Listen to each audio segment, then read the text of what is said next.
Student, my name is Sanju Kumawat. I teach science. Today topic is blood.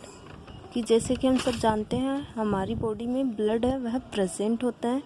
तो अब blood होता क्या है, किन किन कंपोनेंट से मिलके बनता है और इनके क्या फंक्शन होते हैं उनकी स्टडी करेंगे। First of all, what is blood, कि ब्लड क्या होता है। Blood is a fluid connective tissue. It is red in colour, कि ब्लड है वह एक फ्लूइड का मीन्स होता है तरल, लिक्विड से लिया गया तरल, कनेक्टिव संयोजी, टिश्यू को बोलते हैं ऊतक। तो ब्लड है वह एक तरल संयोजी ऊतक होता है। It is red in colour, blood का कलर है वह रेड होता है। Due to presence of haemoglobin pigment, कि ब्लड का कलर रेड क्यों होता है, क्योंकि उसमें एक पिगमेंट को बोलते हैं वर्णक, पिगमेंट हीमोग्लोबिन प्रेजेंट होता है। तो क्वेश्चन पुटअप कर सकते हैं, why blood is red in colour. तो आंसर हो जाएगा due to presence of haemoglobin pigment blood is red in colour. Next, blood is made of two main component, कि ब्लड है वह मेनली टू मेन कंपोनेंट्स को बोला जाता है कि दो प्रमुख तत्वों से मिलके बना है। फर्स्ट है प्लाज्मा, सेकंड है ब्लड कॉर्पसल्स या ब्लड सेल। जो प्लाज्मा होती है वह लिक्विड फॉर्म में होती है और जो ब्लड कॉर्पसल्स है वह सॉलिड फॉर्म में रहेगी। अब ब्लड कॉर्पसल्स को भी डिवाइड किया गया है। तो क्वेश्चन होता है, how many type of blood corpuscles. तो ब्लड कॉर्पसल्स है मेनली 3 टाइप की होती है। There are 3 type of blood corpuscles, RBC, WBC, platelets. RBC की फुल फॉर्म होती है रेड ब्लड कॉर्पसल्स, या हम बोल सकते हैं रेड ब्लड सेल। डब्ल्यूबीसी होता है वाइट ब्लड कॉर्पसल्स या वाइट ब्लड सेल, और लास्ट होता है प्लेटलेट्स। हमने जो मेन कंपोनेंट में ब्लड कॉर्पसल्स या प्लाज्मा है उनको अब डिस्क्राइब करेंगे। फर्स्ट है प्लाज्मा।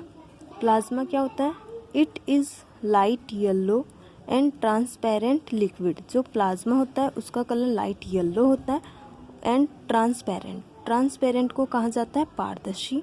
तो प्लाज्मा वह पारदर्शी का मीन्स मतलब होता है कि हम उसमें आर पार आसानी से देख सकते हैं। तो प्लाज्मा लाइट येलो कलर के साथ साथ में पारदर्शी लिक्विड होता है that contain 90% of water and 10% of organic and inorganic substances. Plasma के अंदर 90% वाटर प्रेजेंट होता है और 10% ऑर्गेनिक को बोला जाता है कार्बनिक, एंड इनऑर्गेनिक मतलब अकार्बनिक सब्सटेंसेस भी प्रेजेंट होते हैं। नेक्स्ट है plasma transport and product of digested food, nitrogenous wastage, carbon dioxide, hormones etcetera. जो प्लाज्मा होते हैं जो हमारे शरीर के एंड प्रोडक्ट होते हैं, जैसे कि डाइजेस्टेड फूड, कि हमने जो डाइजेस्ट मतलब जो भोजन का पाचन किया है उसमें जो एंड प्रोडक्ट होता है, नाइट्रोजनस वेस्ट हमारे शरीर से निकलने वाले जो यूरिक एसिड होते हैं, कार्बन डाइऑक्साइड गैस होती है, और जो हार्मोन्स हैं उनको ट्रांसपोर्ट करने में हेल्पफुल होती है। नेक्स्ट है blood corpuscles. Blood corpuscles are of the 3 type की, मेनली हमने पहले भी पढ़ा था कि ब्लड कॉर्पसल्स है वह 3 टाइप की होती है, आरबीसी, डब्ल्यूबीसी और प्लेटलेट्स। अब आरबीसी के बारे में स्टडी करते हैं। आरबीसी या रेड ब्लड सेल और इरिथ्रोसाइट। आरबीसी को इरिथ्रोसाइट भी कहा जाता है। The red colour of blood is due to the presence of these RBCs, कि ब्लड का रेड कलर होने का मेन कारण होता है कि उसमें आरबीसीज प्रेजेंट होती है। Actually RBC have a red colour pigment called haemoglobin, कि हमने पहले पढ़ा है कि ब्लड का कलर रेड हीमोग्लोबिन पिगमेंट के कारण होता है। तो ये हीमोग्लोबिन पिगमेंट वह आरबीसी में प्रेजेंट होता है। अब नेक्स्ट है कि जो आरबीसी होती है, आरबीसी की शेप क्या होती है। RBC mainly disc shape cell होती है। डिस्क मतलब जैसे कि हम सीडी डीवीडी यूज़ करते हैं तो उनमें जो डिस्क होती है उस शेप की होती है। आरबीसी में न्यूक्लियस होता है, न्यूक्लियस इज एब्सेंट। आरबीसी में न्यूक्लियस एब्सेंट होता है, हमारी हर एक सेल में न्यूक्लियस प्रेजेंट होता है, लेकिन जो आरबीसी होती है आरबीसी में न्यूक्लियस एब्सेंट होता है। लाइफ स्पेन, लाइफ स्पेन का मीन्स होता है जीवन काल। आरबीसी की लाइफ स्पेन होती है अबाउट 120 डेज की। मेनली आरबीसी है वह 120 दिनों तक जीवित रह सकती है। नेक्स्ट है कि आरबीसी का फंक्शन क्या होता है, तो आरबीसी ऑक्सीजन को कैरी करने में हेल्पफुल है। नेक्स्ट है डब्ल्यूबीसी या वाइट ब्लड कॉर्पसल्स या वाइट ब्लड सेल और ल्यूकोसाइड। डब्ल्यूबीसी को ल्यूकोसाइड कहा जाता है। White blood cell are called soldier of our body. White blood cell को सोल्जर ऑफ आवर बॉडी कहा जाता है, मतलब अपने शरीर का सैनिक कहा जाता है। Because they fight against infection and protect us from disease. क्यों कहा जाता है, क्योंकि जो डब्ल्यूबीसी है वह इन्फेक्शन के अगेंस्ट फाइट करती है और हमें बीमारी, डिजीज़ को बोला जाता है बीमारी, तो उनसे प्रोटेक्ट करती है, मतलब उनसे बचाती है। तो क्वेश्चन कह सकते हैं कि white blood cell are also known as soldier of body.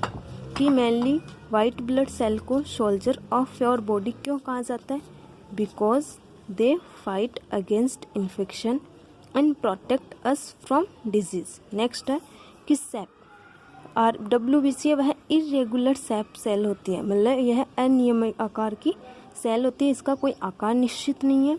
Nucleus is present. WBC में न्यूक्लियस है वह प्रेजेंट होता है।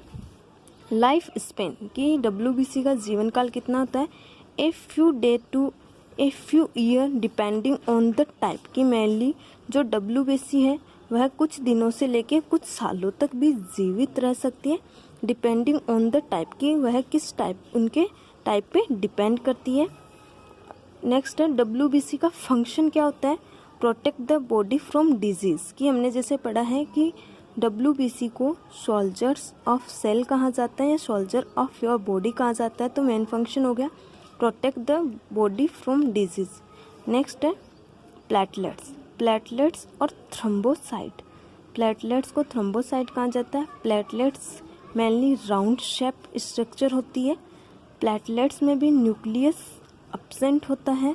एंड प्लेटलेट्स की लाइफ स्पेन है, मतलब प्लेटलेट्स का जीवन काल है 8 to 14 डेज, मतलब 8 से लेकर 14 दिन तक का होता है। प्लेटलेट्स का मेन फंक्शन है help in clotting of blood. Clotting of blood का मीन्स होता है रक्त का थक्का जमना।